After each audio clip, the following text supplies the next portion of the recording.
Ma santé d'abord. Ma santé d'abord. Santé, Ma santé d'abord. Ma santé d'abord. Ma santé d'abord. Ma santé d'abord. Ma santé d'abord. Ma santé d'abord. Ma santé. D'abord, ma santé. Santé d'abord. D'abord, ma santé d'abord. Ma santé d'abord. D'abord, ma santé. Bonjour à tous et bienvenue dans votre nouveau magazine de santé, Ma santé d'abord. Alors tout au long de cette saison, nous allons tenter de répondre à vos principales préoccupations sur les principaux sujets de santé qui vous concernent. Alors au vu de la situation, nous avons décidé de consacrer nos 2 premiers volets au virus Ebola. Alors tout au long de cette première émission, nous allons donc vous éclairer sur la situation à ce jour en Afrique, mais aussi en France. Nous allons aussi parler des dépistages qui sont pratiqués aux aéroports. Que font les autorités françaises pour informer les voyageurs et surtout éviter la stigmatisation des Africains qui vivent en France. Pour répondre à toutes ces questions, de ce pas, je vais rejoindre mes 2 invités. Pour répondre à nos questions, j'accueille sur le plateau le professeur Benoît Valette. Bonjour, vous êtes directeur général de la santé. Bonjour. Et à vos côtés, le docteur Pierre Pernex. Bonjour, vous êtes vice-président de la SF2H, la Société française d'hygiène hospitalière. Bonjour. Merci d'avoir répondu à notre invitation. Alors, depuis quelques semaines, on a un peu l'impression qu'on en parle beaucoup moins dans les médias. Alors, la question que j'ai envie de vous poser, est-ce que le pire est derrière nous, messieurs ? Le pire n'est pas derrière nous. La pression médiatique a considérablement diminué, à la fois pour des raisons d'explication qui ont été données, de réassurance, et aussi parce que l'information tourne. Nous restons quand même extrêmement inquiets de la situation sur l'Afrique de l'Ouest. Oui. Et donc, beaucoup de travail et de perspectives d'engagement sont prévus pour l'année 2015. Alors, les derniers chiffres annoncent plus de 8000 morts au jour d'aujourd'hui, c'est bien ça ?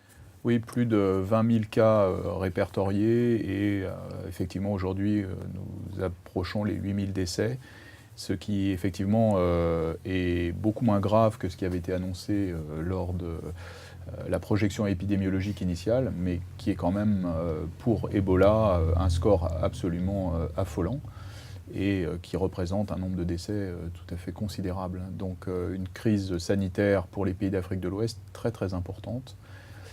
Et nous pouvons craindre que ce score s'aggrave encore dans les semaines qui viennent. Quoi qu'il en soit, il faut le dire ici, beaucoup a été fait, beaucoup est encore à faire, mais des résultats sont obtenus. La diminution des décès au Libéria est très très importante. Oui. On a beaucoup moins de cas répertoriés, de cas suspects notamment, et puis très peu de décès qui sont enregistrés chaque semaine.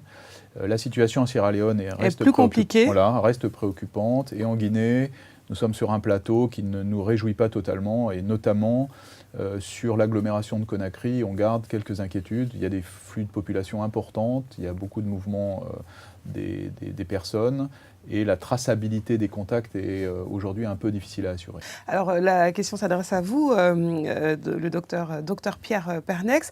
Alors selon vous, est-ce qu'on pourrait stopper l'épidémie avant fin 2015 ? C'est assez difficile de faire des projections de ce type, hein. On a quelques signaux encourageants, mais on ne sait pas si d'autres pays peuvent être touchés, comment ça peut diffuser. Je crois que ce qui est... Sur les objectifs de l'OMS quand même... Mais je pense qu'on peut se le fixer, on doit se le fixer. Moi je pense que ce qui est intéressant aussi, c'est de se dire qu'on a vu quand même la mortalité dans les centres de traitement diminuer parfois de façon très forte. Oui. Donc on a certains centres de Sierra Leone qui affichent des taux passés de 48 à 24%. Donc je pense que pour donner confiance aux populations, pour aller se faire prendre en charge, c'est capital. Et l'élément important, je crois que c'est que les gens aillent rapidement dans les centres. Et donc... plus ils seront pris en charge rapidement, plus ils ont de chances de guérir. Donc je crois que si on est capable de faire ça, si on est capable de tracer tous les contacts, comme on arrive à le faire parfois, on peut avoir un optimisme pour le futur. Alors un mot sur la situation en France qui nous intéresse donc directement. Alors on a vu qu'en Europe il y avait de nouveaux cas. On a parlé d'un cas, il me semble, en Allemagne, un cas suspect. Aux États-Unis également dernièrement. Donc on a l'impression que Ebola est peut-être de retour entre guillemets en Europe. Alors pour le cas de la France, est-ce qu'il y a des cas avérés en France dont on n'a pas parlé dans les médias ? Non, il n'y a pas eu d'autres cas en France que les 2 cas importés de soignants qui travaillaient dans les pays d'Afrique de l'Ouest au titre des organisations non gouvernementales Oui. et qui ont été soignés à l'hôpital Bégin. Il n'y a pas eu d'autres cas avérés que ces deux-là. Des cas suspects peut-être? Il y a eu des cas suspects en quantité raisonnable Oui. au regard de l'inquiétude et surtout au tout début de la crise Ebola. Et en tout, 22 cas possibles seulement, c'est-à-dire des cas pour lesquels on a été jusqu'à la biologie pour savoir si oui ou non ces personnes avaient une fièvre liée à Ebola ou à une autre cause. Et donc ils ont été éliminés. Et donc on reste avec ces 2 cas importés volontairement et encore une fois pour une prise en charge thérapeutique. Alors comment sont prises en charge les personnes qui sont suspectées à la descente de l'avion par exemple? Comment ça se passe? Donc aujourd'hui, comme vous l'avez mentionné, il y a des contrôles sanitaires, soit à l'embarquement, et ils sont très bien faits dans les pays concernés en ce qui est le système français, oui, systématiquement, et le système français donc, d'aviation, donc civil, Air France notamment, mais aussi Aigle Azur, donc au départ de Conakry, au départ de Bamako, oui, à ce jour. Et il y a des contrôles qui sont faits à l'arrivée, essentiellement pour renforcer ce contrôle, si des personnes déclenchaient des épisodes thermiques pendant le vol, mais aussi pour renforcer l'information à l'arrivée sur le sol et bien dire à ces personnes qui arrivent sur le sol national qu'ils doivent surveiller leur fièvre pendant une période de 21 jours, qui est la période d'incubation, oui, faire attention à tous les signes cliniques qui pourraient présenter des diarrhées, des vomissements, des courbatures, et bien sûr, principalement, une température qui s'élèverait au-delà de 38. Donc on leur demande de faire attention à eux et de nous prévenir pour que, premièrement, on les prenne en charge. Oui. Nous prévenir, c'est-à-dire en réalité les autorités sanitaires, en proximité de l'endroit où ils vivent, et puis bien sûr avec une référence nationale. Donc de les prendre en charge pour eux-mêmes, les soigner vite, et puis aussi les protéger leur entourage par rapport à une dissémination possible. Alors sans tomber dans le pessimisme, est-ce que la France serait prête en cas d'une arrivée comme ça du virus sur son sol? Ça a été la volonté de notre ministre et des autorités sanitaires françaises d'être prêts à un cas importé non répertorié, c'est-à-dire qui viendrait sans avoir été enregistré au départ des pays concernés, oui, et donc manifestant sa fièvre quelques jours ou quelques semaines après son arrivée sur le territoire national. Dans ce cadre-là, ce cas pourrait se présenter dans beaucoup d'endroits, aussi bien auprès de sa caisse primaire d'assurance maladie, ou bien dans des urgences d'un établissement, ou auprès de son professionnel de santé. Toutes les structures susceptibles d'être en contact avec une personne présentant les signes en revenant d'un pays concerné par la crise Ebola, toutes ces structures ont été informées, préparées, et le système de santé français a été renforcé au travers d'établissements qui sont dédiés à la prise en charge Ebola, qui ont un savoir-faire en termes de circuits infectieux appropriés et qui sont considérés comme des établissements français de référence. Il y en a 12 sur l'ensemble du territoire national et ils ont tous mis en place les moyens appropriés de prise en charge, donc aussi bien sur la partie chambre d'hospitalisation, mais aussi sur l'entraînement des personnels soignants, avec notamment la capacité de revêtir des éléments, des équipements de protection individuelle. Alors, on a connu il y a quelques mois une peur, même en concernant le personnel navigant. Est-ce qu'il est possible, par exemple, que l'on interdise les relations aériennes entre les pays touchés, par exemple, ou même entre les pays touchés et l'Europe ? Je crois qu'aujourd'hui, ce risque-là est derrière nous. Oui. Il n'a d'ailleurs jamais été souhaité par l'Organisation mondiale de la santé d'interdire les vols entre les pays concernés et ceux qui pouvaient accueillir ces passagers. Tout a été fait en France pour renforcer la sécurisation des équipages et la sécurisation des passagers eux-mêmes pendant les vols, donc par les contrôles qui ont été installés au départ de Conakry et de Bamako, si on regarde ce qui concerne la France, et aussi sur des mesures à prendre en cas d'alerte au cours d'un vol, et donc avec des contacts avec les équipes sanitaires nationales. Et donc le souhait de renforcer les vols et le maintien des liens économiques et sanitaires a été privilégié. Et je pense que nous avons, de ce point de vue-là, bien réussi. Et les inquiétudes, notamment des équipages d'Air France ou de Aigle Azur, ont été, je pense, tout à fait amoindries oui, par des rencontres qu'on a eues. Je suis allé personnellement voir les représentants du personnel de ces compagnies aériennes, en tout cas de Air France, à leur demande, pour répondre à leurs questions oui, sur les modalités de prise en charge pendant un vol ou au niveau des escales. Alors, que font les autorités françaises pour informer les Africains qui reviennent du continent et qu'on a l'impression qu'il n'y a pas beaucoup de messages qui leur sont adressés? Comment vous les informez? Il y a des dispositions donc, lors des accueils sur site, mais il y a eu aussi des relais au travers des personnels d'ambassade avec ce qui a été des efforts diplomatiques, des missions de type affaires européennes et internationales. Donc il y a eu de nombreuses actions multilatérales d'information spécifiques pour les personnes voyageant et venant d'Afrique. Alors, quelles sont les recommandations justement que vous faites aux ressortissants de ces pays ou même des pays voisins qui ont décidé de se rendre dans les jours à venir, dans les mois à venir dans leur pays d'origine? Quelles sont les recommandations? Donc la principale recommandation, c'est finalement de dire ne faites pas ce voyage si vous allez dans une zone qui est particulièrement concernée par la crise Ebola. Ne le faites pas, ce voyage, si il n'est pas d'une utilité majeure, et notamment si ce n'est pas un voyage d'ordre professionnel et s'il ne peut pas être porté. Deuxième précaution majeure, c'est éviter d'aller au contact des personnes elles-mêmes souffrantes. Et si vous allez au contact des personnes souffrantes pour des raisons qui sont des raisons d'ordre familial très impératifs, faites-le dans un contexte d'encadrement absolu, avec des personnes qui savent prendre des précautions, notamment sur les centres de traitement où vous serez de toute façon protégé de ces personnes. Évitez d'aller aussi au contact des consommations de viande, qui seraient des viandes de brousse. Oui. Beaucoup a été dit là-dessus. La réalité, c'est qu'il faut éviter soi-même de récupérer de cette viande de brousse. La consommer lorsqu'elle a été boucanée ou cuite, c'est un autre sujet. On préfère être simple et dire évitez cela, et comme ça, c'est un risque de transmission qui est écarté, puisque, vous le savez, c'est une des raisons de la contamination, c'est la transmission de l'animal à l'homme, donc il y a une transmission interespèce au travers d'ailleurs de plusieurs entités animales, et donc ceci amène à des protections particulières à l'égard de cela. Docteur Parnex, vous voulez peut-être ajouter quelque chose quant aux recommandations? Non, je crois que c'est important de respecter ces mesures simples, avoir des mesures d'hygiène, une bonne hygiène des mains dans toutes les situations de vie courante et de collectivité. Oui. Et puis bon, on l'a dit, il y a des situations particulièrement à risque. Si on assiste aux funérailles d'un membre de la famille, ça peut arriver. Il y a vraiment des choses très précises, et l'OMS a donné des protocoles très particuliers qui peuvent s'appliquer à certaines religions comme les musulmans, avec des ablutions sèches, sable, pierre. Donc je crois que là, on peut sécuriser, on peut honorer les morts de façon adaptée à la culture et de façon pertinente, sans prendre de risques. Et ça, je crois que c'est très important. Alors, ce point est très important. Les derniers cas de contamination, et notamment sur Conakry, ont été liés encore à des rites funéraires sur lesquels, bien sûr, on comprend les personnes qui souhaitent rester dans le respect de leur protocole, mais qui malheureusement sont dans des situations à ce moment-là extrêmement dangereuses. Donc, lorsqu'il y a des contacts directs avec des personnes qui sont décédées d'Ebola.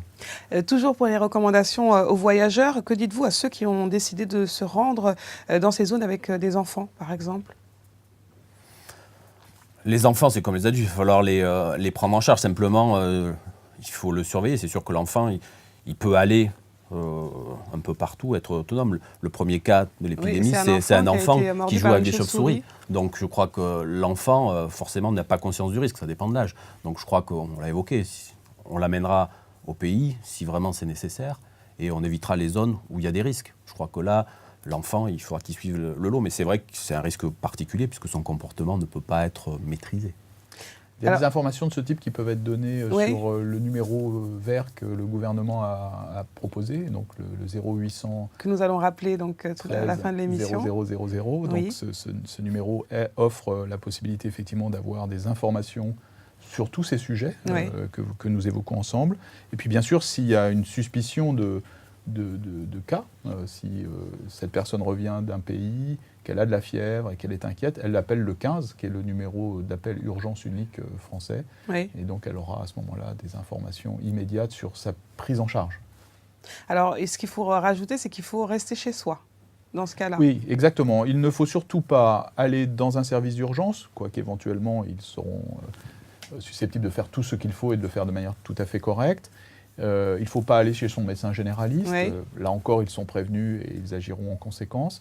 Mais il vaut mieux juste rester chez soi, appeler et éviter les contacts inutiles jusqu'à ce que la situation soit éclaircie, c'est-à-dire qu'on ait écarté d'emblée ce cas grâce aux structures sanitaires qui sont en lien, donc l'Institut de veille sanitaire et l'Agence régionale de santé qui vont faire le travail ensemble, ou que la personne soit transférée dans un établissement approprié parce que son cas est évidemment dans ce contexte-là plus préoccupant. Et là, jusqu'à ce qu'on aille, et c'est ce qu'on appelle l'élimination d'un cas possible, jusqu'à ce qu'on aille au diagnostic biologique qui permet d'avoir la certitude. Alors nous avons été à la rencontre d'Africains dans les rues de Paris. Voici les images, messieurs. Si je sais d'où vient le virus Ebola, oui. Donc moi j'ai entendu dire que ça venait déjà de la République démocratique du Congo et que ça s'est propagé en Afrique de l'Ouest. J'ai regardé un film sur ça en 1995 par Justine, je ne sais pas comment il s'appelle l'acteur. Ils ont fait ça en Afrique. En fait ça vient du singe, je crois. Si je me rappelle très bien. Ça vient du singe. Et puis après, ils ont pris le singe, ils l'ont ramené aux États-Unis pour faire des tests et tout ça là. En fait, ça fait longtemps quoi. Le virus Ebola, il vient d'Afrique. Il y a eu une épidémie en 1976 qui a été éradiée et là, depuis quelques mois, on en parle un peu partout et ça s'est apparu en Guinée, il me semble, le premier cas, et ça s'est un peu propagé dans toute l'Afrique de l'Ouest. Le virus Ebola, moi, d'après moi, ce que j'ai appris, on m'a dit que ça vient de la viande de la blouse, quoi. La viande de Boucaré. Les symptômes du virus Ebola, je sais que le patient développe une forte fièvre. J'ai entendu parler des vomissements et autres, mais je ne connais pas plus sur la maladie que ça. Le virus Ebola, il s'attrape avec le contact physique, avec tout ce qui est sueur et transmission sexuelle peut-être. Je me sens stigmatisée par rapport à mes origines africaines, non, vraiment pas. Je ressens pas le sentiment que les gens, quand ils voient un noir débarquer, qu'ils aient peur, donc non, pas du tout. Non, pas tellement.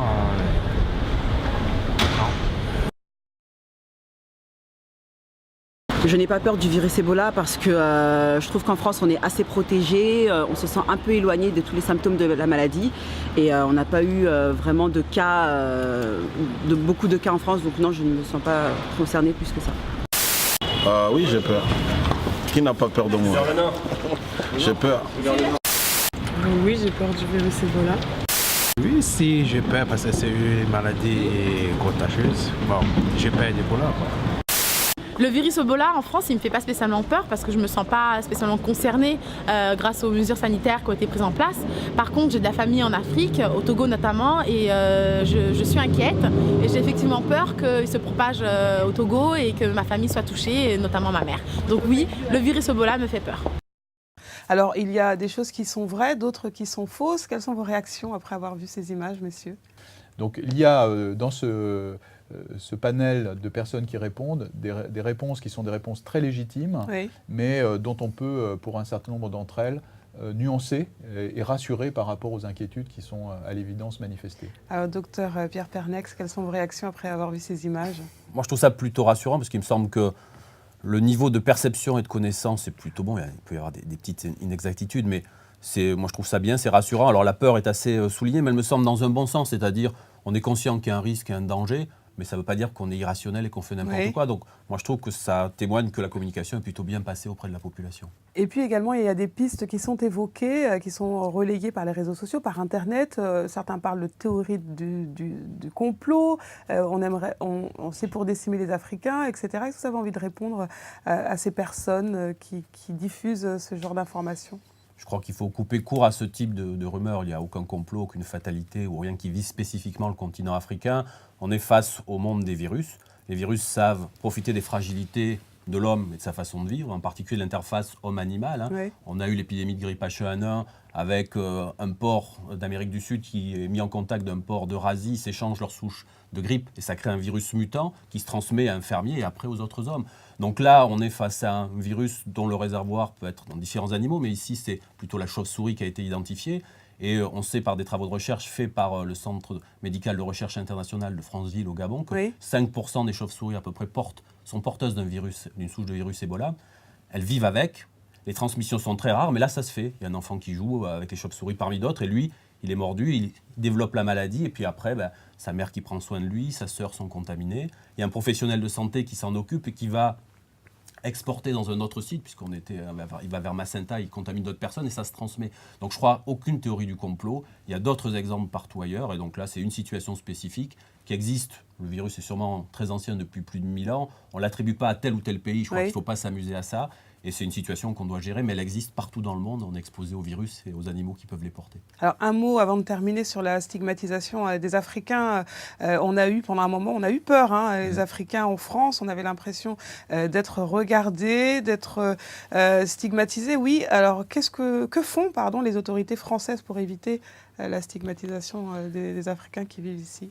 Alors, je pense qu'on a beaucoup rappelé dans nos messages, et en particulier dans les points presse hebdomadaires que nous avions organisés avec le ministère de la Santé pour rassurer la population, mais aussi pour donner des informations aux médias qui étaient très très demandeuses. Donc on a rappelé systématiquement qu'il ne fallait pas stigmatiser, qu'il ne fallait pas associer couleur de peau et finalement possibilité d'être victime d'Ebola. Et je pense que ceci a bien marché, ou voire même très bien marché, puisque au tout début de la crise Ebola, donc quand, ça s'est un peu calmé, oui, voilà, c'est vrai. quand on était en juillet-août, finalement vous étiez guinéen et on considérait que vous aviez Ebola. Et c'était évidemment tout à fait inacceptable. Et on n'a plus ce type d'informations à l'heure actuelle. Donc je pense que beaucoup a été fait pour éviter cette discrimination et cette stigmatisation. Mais nous restons vigilants. Encore une fois, beaucoup de peurs peuvent revenir.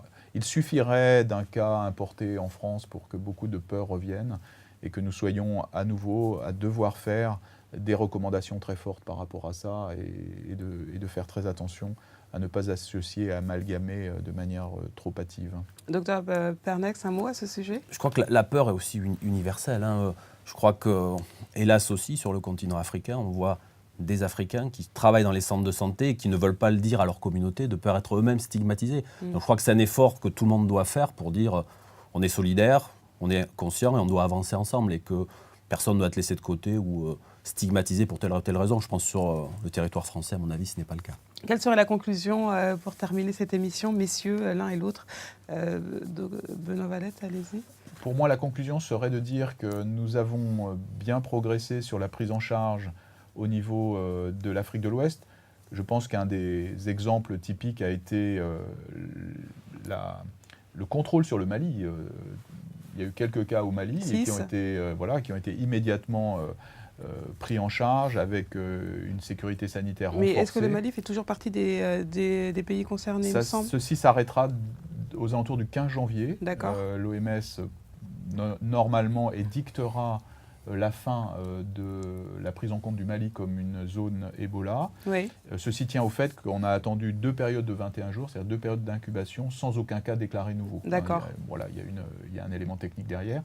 Et donc ce contrôle au Mali, à mon avis, montre que la communauté africaine et également les renforts qui ont été apportés du point de vue international ont donné leur plein résultat. On peut aussi citer le Sénégal où immédiatement après le premier cas, tout s'est arrêté. Et donc je crois que de ce point de vue-là, le travail fait aux côtés de l'OMS pour renforcer le contrôle sanitaire aux différentes frontières a bien porté ses fruits. Oui. Au niveau de l'Afrique de l'Ouest elle-même, pour les 3 pays concernés, Libéria, Sierra Leone, Guinée, même si tout n'est pas parfait, on n'est plus en courbe exponentielle. Et donc on n'a plus l'ascension majeure des cas et des décès. Donc la situation est sous contrôle. Mais il faut être très prudent parce que le pire serait de penser que c'est fini, le sujet Ebola est passé et qu'on ne s'en occupe plus. Et ça, ce serait évidemment courir le risque d'une réexplosion.